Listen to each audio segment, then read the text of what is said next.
আচ্ছা বলুন তো, কত টাকার বিনিময়ে নিজের মেয়ের প্রাণটাকেও আপনার কাছে তুচ্ছ বলে মনে হলো? কি বলছেন কি মিথ্যা ইন্সপেক্টর? কথা বলে পুলিশের কাছে কোনো লাভ হয় না দাদা, মিথ্যা কথা বলে কোনো লাভ হয় না।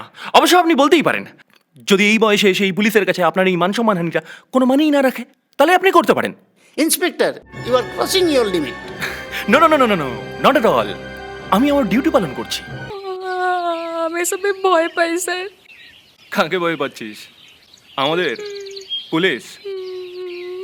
হ্যাঁ স্যার, মানে না স্যার, দেখ, যদি দরকার পড়ে তাহলে তো তোকে প্রশ্ন করতে হবেই। আর পুলিশের কাছে সত্যি কথা বলতে ভয় কিসের?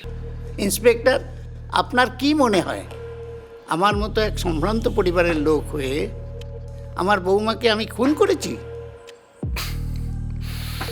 আপনি কি বলতে চাইছেন বোধিসত্ত্ব বাবু? সম্ভ্রান্ত পরিবারে খুন হয় না?